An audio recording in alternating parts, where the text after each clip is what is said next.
একা নও।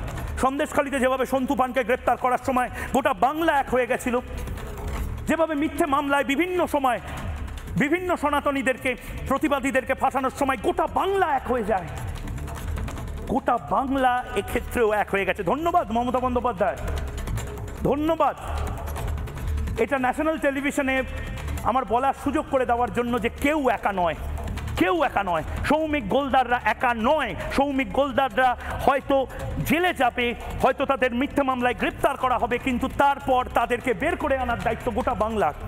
6.5 লক্ষ মানুষ ছিলেন, 6.5 লক্ষ মানুষ। এই সৌমিক গোলদার যার ছবি দেখাচ্ছি আমি, পিঙ্কি আমাদের প্রতিনিধি, সৌমিকের বেল হয়েছে, জামিন হয়েছে, এটা শোনার পর কি করে জেন জি এর কথা বলা হয় না, এই জেন জি তরুণ প্রজন্ম তারা কি করে উচ্ছ্বাসে ফেটে পড়েছিল সেই ছবিটা তুলে ধরেছে, দেখুন।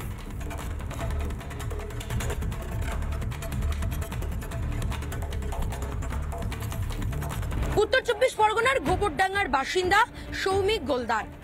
সৌমিক, তোমাকে রিপাবলিক বাংলায় অনেক অনেক স্বাগত। এই ধর্মের সঙ্গে এতটা আত্মিক যোগাযোগ এবং এখানে আসা, অ্যাকচুয়ালি এই মহাযজ্ঞ শুরু হয়েছিল 2022-এ মায়াপুর থেকে। সনাতন ধর্মে বিশ্বাসী এবং গীতা পড়েছি বিদায় জানতে পেরেছি যে এই জীবন আসলেই কিছুই না, ভগবানের শরণাপন্ন হলেই সবকিছুই সম্ভব। কবে থেকে এখানে আসা যাওয়া করছো? 1 তারিখ থেকে। 1 তারিখ থেকে আগামী 7 তারিখে নিশ্চয়ই থাকবে? অবশ্যই অবশ্যই, আমি আজকে থেকে এখানে আছি। দেখিয়ে দিতে চাই যে সনাতন ধর্মের মানুষ কিন্তু থেমে থাকে না, ভয় পায় না, এবং সেই জাগরণের মহা সূচনা কিন্তু হতে চলেছে বাংলায় 7 ডিসেম্বর। সৌমিক গোলদার উত্তর 24 পরগনার গোবরডাঙ্গার বাসিন্দা, সেও কিন্তু প্রত্যেক দেশবাসীকে আহ্বান জানালো এই ব্রিগেড প্যারেড গ্রাউন্ডে 5 লক্ষ কণ্ঠে গীতাপাঠ শোনার জন্য। ক্যামেরায় রজনীকান্ত বেরার সঙ্গে এলিনা ভট্টাচার্যের রিপোর্ট, রিপাবলিক বাংলা, কলকাতা। আমরা হিন্দু সংগঠনের ব্যক্তি এইখানে উপস্থিত হয়েছি হিন্দু সেবা দলের তরফ থেকে।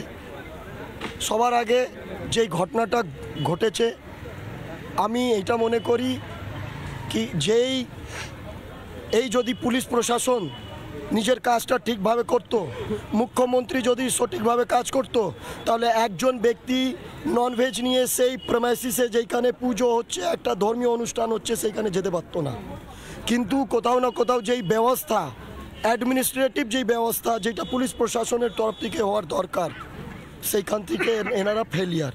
এই পুলিশ প্রশাসন এতটা সক্রিয় কেন হিন্দুদেরকে ধামাচাপা দেওয়ার বা জেলে ঢোকানোর জন্যে? কিন্তু সনাতন ধর্মকে অপমানিত করে এই মুখ্যমন্ত্রী বেশি দিন শাসনে বসতে পারবেন না, শাসন চালাতে পারবেন না। নানা ধরনের কন্টেন্ট দেখার জন্য লাইক করুন, শেয়ার করুন আমাদের ফেসবুক পেজ, সাবস্ক্রাইব করুন আমাদের ইউটিউব চ্যানেল। পাশাপাশি অন্যান্য ব্রেকিং নিউজের জন্য অবশ্যই চোখ রাখুন রিপাবলিক বাংলায়।